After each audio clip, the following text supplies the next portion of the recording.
guys, Jill here. So about a week or so ago, we got a knock on the door and the delivery guy warned me that he had a big delivery. Now, didn't quite understand what he meant, and then he pulled this out and he goes, "Where would you like me to place it?" And I'm like, well, and we both got a bit of a shock because we didn't quite realize what we were getting ourselves into. So yeah, probably about a month ago now, HP reached out and asked if I'd be interested in reviewing their Imperium big format gaming display, which is a 65-inch gaming display basically. So it looks like a TV, but it's not really a TV. And there's a couple of things about it that we'll go through later on in the video to sort of quantify that a little bit more for you guys. But basically, this is a gaming display on steroids. A 65-inch 4K display, 144 hertz as well. It also has NVIDIA G-Sync, and you're just sort of sitting there going, what?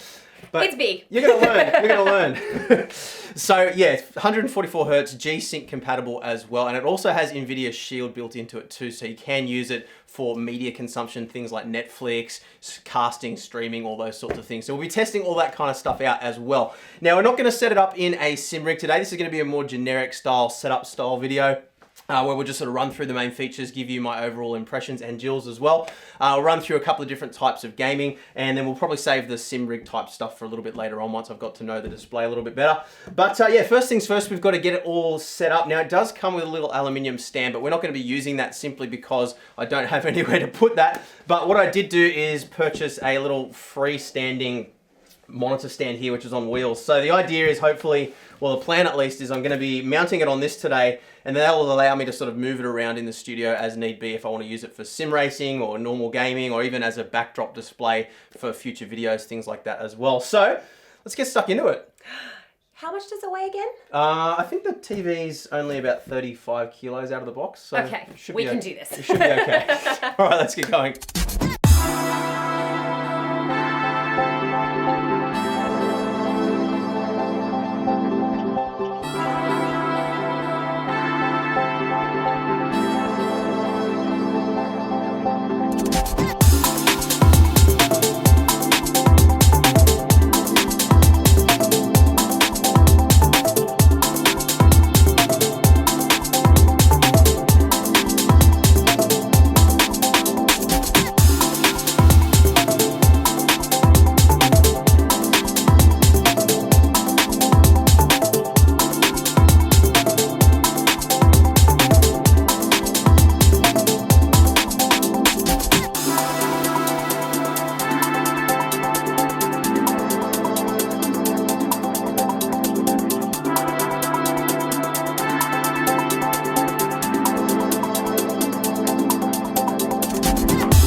So it's time for arguably the most, actually it's not arguably because it simply is a fact, the most important part of any unboxing and assembly video is the grand peel.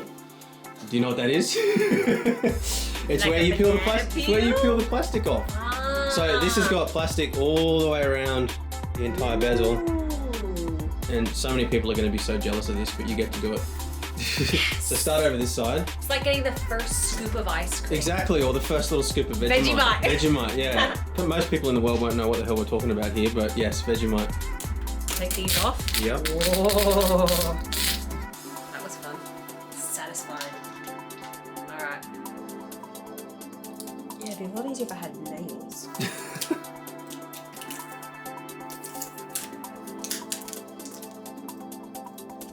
Oh, here we go.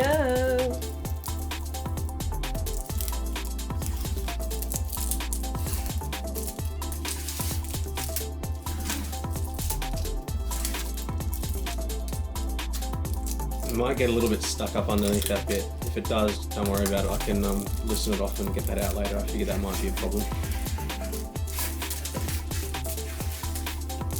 I think you need more practice at this. I need more gigantic televisions then, babe.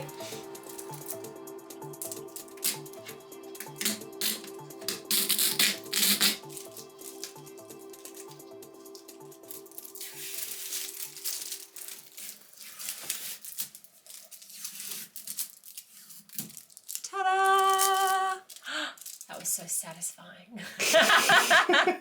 All right, so we're all up and running here, and yeah, as you can see, it's all working fine, which is a good start. Now, I've got it running Tomb Raider in a benchmark mode at the moment. You can see it's running about 50 frames per second, but we've got G-Sync running and all those good things.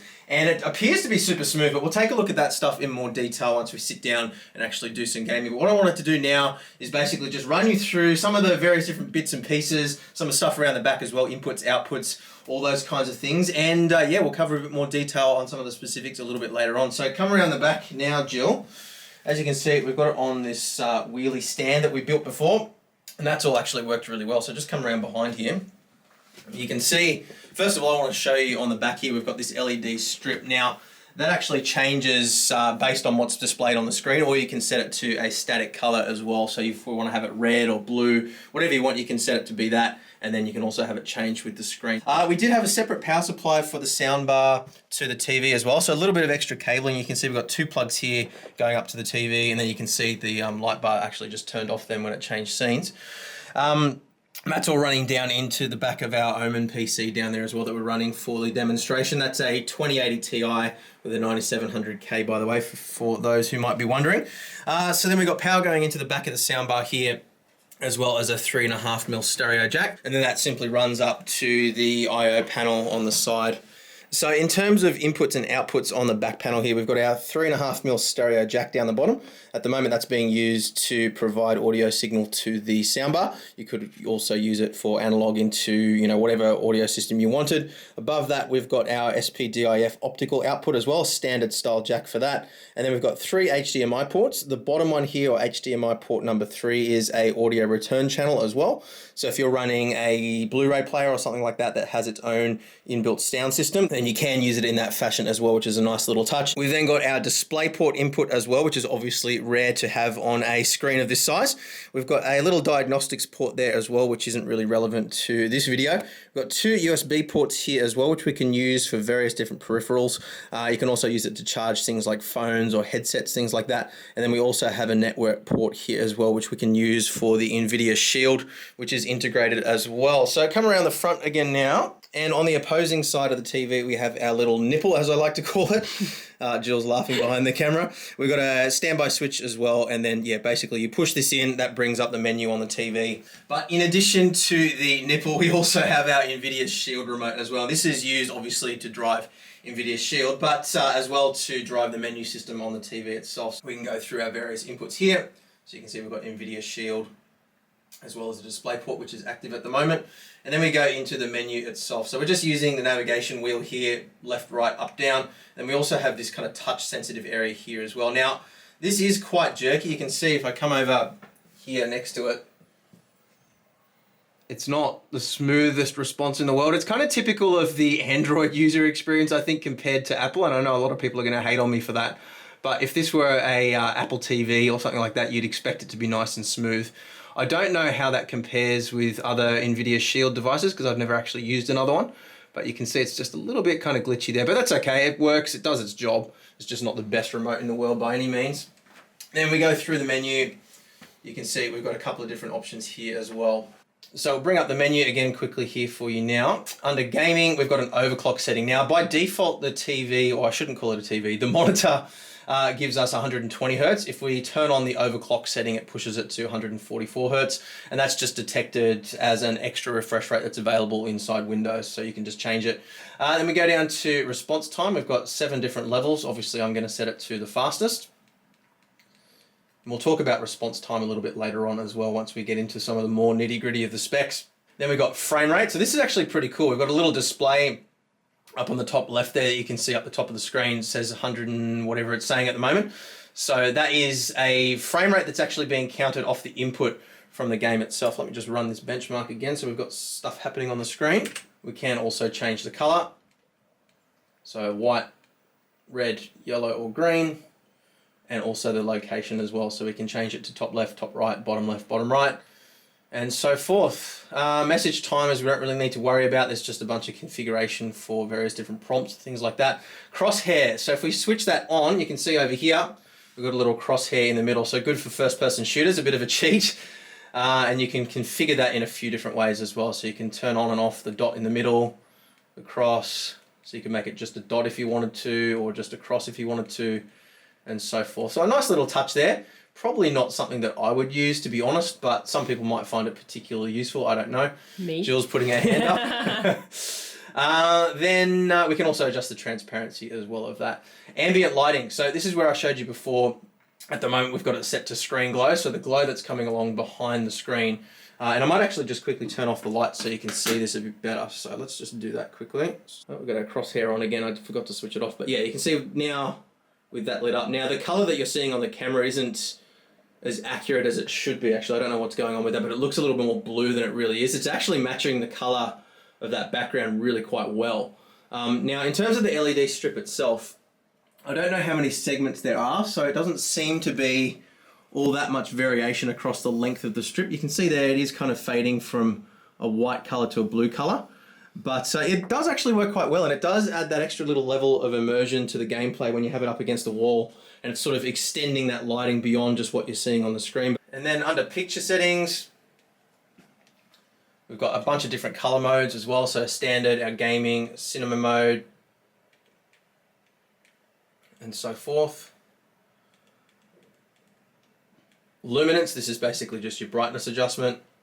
Dark boost. Now this is actually quite useful. A lot of people would argue that you want your blacks to be as black as they can possibly be, but I actually found in some games this actually gives you a little bit of an advantage in darker areas where you can't really see the details so much. So what it's basically doing is boosting up the really low blacks and dark greys to just make them a little bit brighter, give them a little bit more fidelity.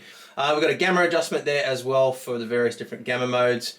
Ambient light sensor on or off, so that detects the lighting in the room. There's actually a little sensor just on the top of the screen there that does that. So we switch that on, you can see it dims right down to match the brightness in the room. And I find that actually does work quite well. It's a relatively smooth gradient as it transitions. It's not like the sudden jerkiness that you get with some displays. We'll switch that back off again now while we're shooting though. So I've exited back out of the game and just onto a black desktop with a high contrast scenario. So we just got the front page of the user manual there because it's a bright white. What I wanted to talk about now is local dimming. Now, because this is a LCD panel with an LED backlight, it doesn't work quite the same way as an OLED display does.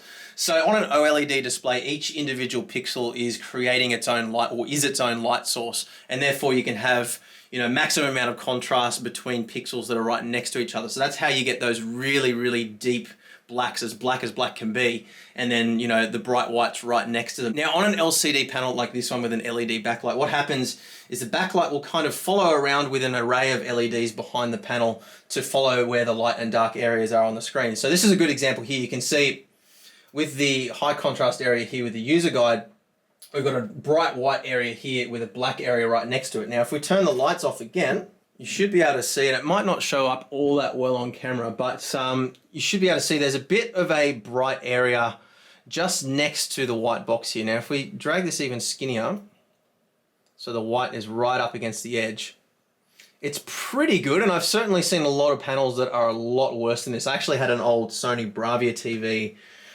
for about 10 years, so a 2011 model that had really bad problems with backlight localized dimming. But yeah, you can see that the contrast ratio between the dark area next to the white is pretty good. Now where it does fall over a little bit, and you can see it starting to struggle, is if I move the mouse across the screen, you can see when I move away from the light source, the mouse is getting a lot darker. And if I move it quickly, the mouse actually fades almost away completely. And that's basically just the picture engine inside the display not being able to keep up with the light source and not being able to sort of keep that backlit quite so efficiently. But you can see a good example down the bottom here next to the start menu, that area of the screen there behind, and you can actually see as I move the mouse around, the localized dimming is brightening up and following the mouse. So that's what I'm talking about, that you can see an area about the size of my fist that's lighting up following the mouse around. So we can switch that off. But look, honestly, I don't feel that it's necessary to switch it off, because I feel like they've done a pretty good job with the localized dimming, and it does actually make the blacks look blacker inside gaming situations. When you're on a desktop like this is pretty much the worst case scenario, as high contrast as we can make it. And it's a bit of an unfair example because it's not the way most people are going to be using a panel like this, but I just wanted to sort of demonstrate how it works. But if you do want to, you can switch it off if it's something that bothers you. So we'll go back down to picture again. Variable backlight mode. So we've got a couple of different modes for the way the backlight responds as well, gaming, hybrid, and desktop. And those are just basically different algorithms for how the backlight responds. So if we change it to desktop mode, it does actually make it a little cleaner on the desktop, but it's not something that really shows up in camera, so I can't really demonstrate it for you. But it is worthwhile going in and changing to desktop mode if you're primarily using display for desktop type stuff. Image scaling, we can change between pixel for pixel, filter aspect ratio, or filter screen. So if you've got a source which is lower resolution than the native resolution of the panel, you can stretch it to fit the screen. Pretty self-explanatory stuff there. Various different inputs as well, so we can choose between inputs here, and we can also bring up that shortcut menu that I showed you before. Power options, so auto on-off type stuff. Audio, so inputs and outputs. And then the rest of this stuff is basically just the sort of behind the scenes, boring stuff that you don't really need to know too much about. Language, menu transparency, on-screen display messages, assigning custom buttons, all those sorts of things. But one other thing that I do need to show you quickly if we switch to NVIDIA Shield is how this all works. Now, Omen have been really specific about not calling this a TV, so to speak, but they have included NVIDIA Shield. Now, I'm not sure whether that's part of the package deal with the large format gaming displays with the NVIDIA branding or not. I'm sure some of you guys can let me know in the comments about that one. But in my opinion, it's great that they've included this in the system because they didn't have to, but it does provide a means for you to consume other types of media if you're not using this directly connected to a PC. So, look, I wouldn't say that it's a replacement for a TV by any means, and it certainly isn't going to fit the bill if you're using free-to-air broadcasting, anything like that, because it doesn't have a digital or analog antenna built in. But you can use sources like Netflix, YouTube, Prime Video. Obviously, the things you see on the screen here will be a little bit different depending on the region. But here in Australia, pretty much all the services that I would expect for a for a digital TV type service are all available here, or a internet TV, I should say. Yeah, so pretty self-explanatory. We've also got all the gimmicky games and stuff. That's not really something that interests me, so I'm not going to include it in the review, so to speak. But if that's something that interests you, those are available through here as well. And look, I mean, using the NVIDIA Shield remote, it works well. You've got the voice control there as well if you want to. Like I said before, it's not quite on par with Apple TV in my opinion, but I'm sure other people disagree with you there. It's a bit of a flimsy remote, but it definitely does the job, and this is something that's useful to have there should you need it for, watching movies or anything like that. I probably will actually use this to watch the Formula One while I'm doing other work at times. One thing that I haven't found in the menu systems, I might be missing something. There's no picture-in-picture mode, so you can't, say, watch a movie through the internet TV thing and then, have your desktop up at the same time or something like that, which is something that I would like to see added in a future firmware update if possible. Okay, so before we move on to the all-important gameplay experience, I just want to talk a little bit more about this soundbar. So in total, we have 2 tweeters, 4 woofers, and 4 subwoofers. Frequency range or frequency response of 40 Hertz all the way through to 20 kilohertz, which is pretty respectable. And then a sensitivity of 91 dB at 1 kilohertz. Now, it claims to be, it's a little bit funny the way they've written this. It says 3 stereo amplifiers at 120 watts. But if we come around the back here and we actually have a look at the little panel that's on it, you might not be able to see it there, but it actually says, there you go, 24 volts at 5 amps, which adds up to a total of 120 watts. So it's 120 watt total rather than 120 watts per amplifier. So it's not 3 by 120 as it sort of the marketing might suggest to some people. Now, these little speakers on the back here, I actually thought that these were passive radiators, which are essentially just a speaker cone with no active voice coil or magnet on the back of it. So I can only assume that they are active speakers and not passive radiators. I don't really want to pull them apart or anything like that because there may be rubber seals or something like that that might get damaged when I do that. We do have a little control interface on the front here too. So a button for standby on and off, a mode switch here, which I believe switches between gaming mode and entertainment mode. Now, the information on this is quite sketchy, but from what I can tell, it appears to be some sort of a virtual surround type thing. Now, interestingly, because we are using a 3.5mm stereo jack going in, it's not something that's processed by the TV, it's being processed by the soundbar itself. So it's not taking a Dolby surround signal or anything like that from the TV, but that's what that button does. And we've got a mute button, and then obviously volume down and volume up. Now, in terms of the sound quality, It is definitely better than your average soundbar.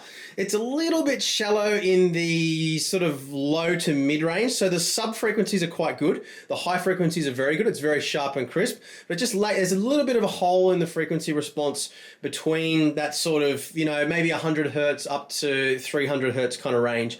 It just sounds a little bit hollow there, but certainly nothing to complain about, and it does go extremely loud.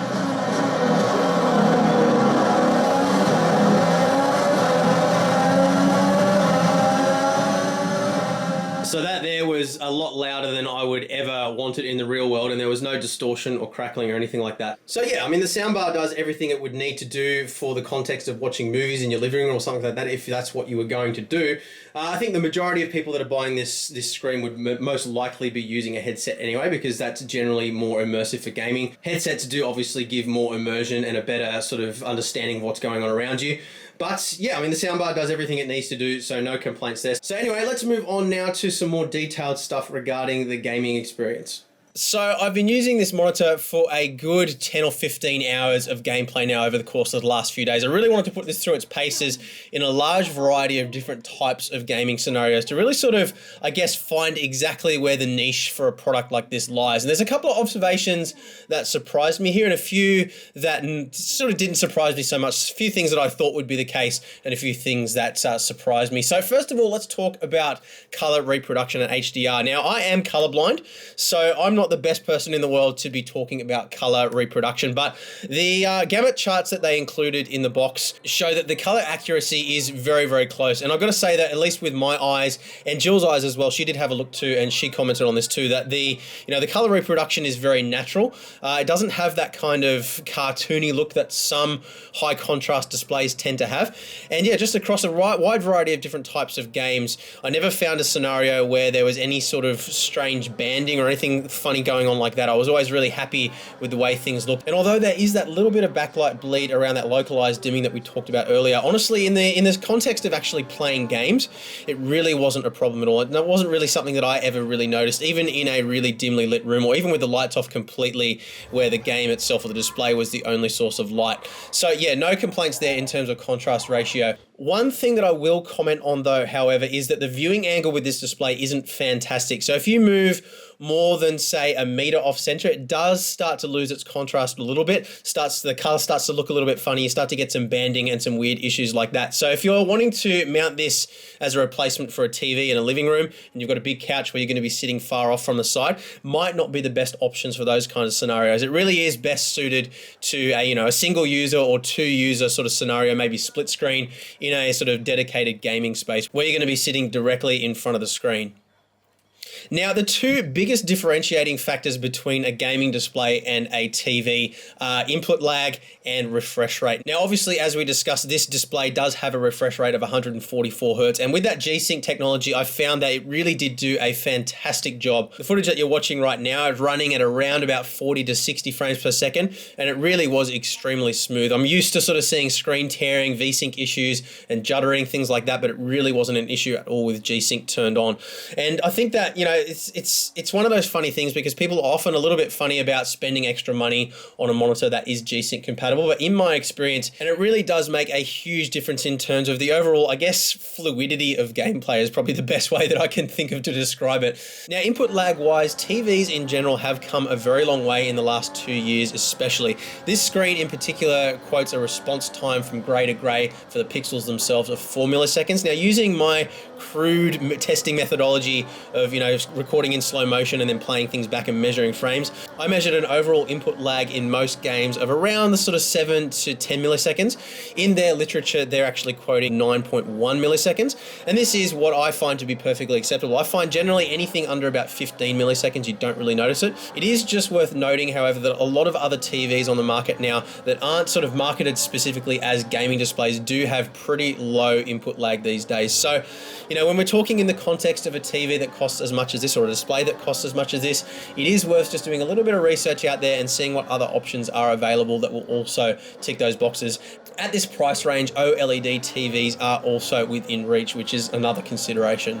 Now, the thing that surprised me the most about gaming with this display was the impact that it had on the level of immersion in different sorts of scenarios. So, for example, playing first-person shooters and games like that, I found myself struggling at first to, take everything in. Now, when you're playing a first-person shooter, particularly in sort of like an esports type scenario, so say Call of Duty, multiplayer, or, PUBG, games like that, you really need to sort of be able to see everything that's going on around you so that you can react really quickly and then move your cursor to wherever the action is happening. So the further you have to scroll across a screen, the longer it's going to take you to find a target. And, it's also difficult to actually see movement in your peripheral vision. So for esports applications, I would say that it's probably people are going to want to stick to a smaller screen, but where this really comes into its own is just in that level of immersion that it gives you. It really does transport you into another world the way it fills your peripheral vision. And even sitting a little bit further back from the screen, I found the optimum viewing distance for me was around the sort of 2 to 3 meter mark. Anything less than that, and it was just simply too big in my peripheral vision to really sort of be able to react to things that were happening on the screen properly without missing detail. But once I dialed it back a little bit, I just found that overall it was a much more relaxing experience, much more immersive, and much easier on my eyes as well, not being really up close to a display. Being able to sort of lean back, recline back a little bit and just relax into a game while still having that visual fidelity was something that I really found to enjoy. Now, another thing that really surprised me about the display as well is just how comfortable it is to use as an everyday desktop display. I found it particularly useful in editing videos, and I've actually been using it to edit the majority of this video as I've been putting it together. And, it's actually been a lot easier on my eyes. I've found that I've actually felt a lot less eye fatigue throughout the course of a day of editing with this thing than I have using the previous screens that I've been using up close. So, yeah, I think that I might actually try using this as my primary display for day-to-day use for a little while, hook it up to my laptop for editing as well as my gaming PC, and just sort of see how it goes for a little while and get back to you guys later on. So there you have it, guys. Now, this is a very expensive panel. There's no sort of denying that. And I understand that it's just going to be a very, very niche product that's only going to appeal to a very select few people. But I think that, if you do fall within that select group of people that this is designed for and marketed to, then it is a very good panel. It's going to be really interesting to see what other displays come out in this range as well. There is a display from Asus, I believe, as well as Alienware. And I haven't tried out either of those, so I only have experience with this as far as the big format gaming displays go. So I don't really have the experience to draw upon there, but I can tell you that, for everything that I need for a panel of this description in a setting like this, it ticks all those boxes that I need it to. So yeah, I think that, in terms of something that you'd buy for a living room or something like that, probably not so much. I think that, if it was replacing a regular TV, you have to consider how much it costs. And, at the end of the day, normal TVs are catching up in terms of things like input lag. This was really good in terms of input lag, but some of the newer TVs that are coming out now do have slightly better picture quality. And, even though they do have slightly more input lag, it's not enough to really be a problem for casual gaming. So I think where this really comes into its own is for people that are a lot more serious about their gaming and are probably going to be doing it in a dedicated space. So hopefully that gives you a good rundown on what this display is all about. We will be testing it out, of course, in the context of sim racing a little bit later on in the channel as well. I want to set up a separate rig and have it in front of this to really sort of get into it and spend some time with it and really get to know it a little bit better. It would be nice to set one up as triple displays as well, but Jill's behind the camera shaking her head saying no way. So that might be a bit of a dream for now. But I think, something like this with a PC that could run it with triple screens would be absolutely incredible. You'd need a really big space, obviously, but it would be very, very cool. So industrial applications and stuff like that, it could be really cool. But if you do want to pick one of these up, we do have some links in the description below where you can do that. But otherwise, thank you guys very much for watching. I hope you've enjoyed the video, and I'll see you guys again soon. Bye.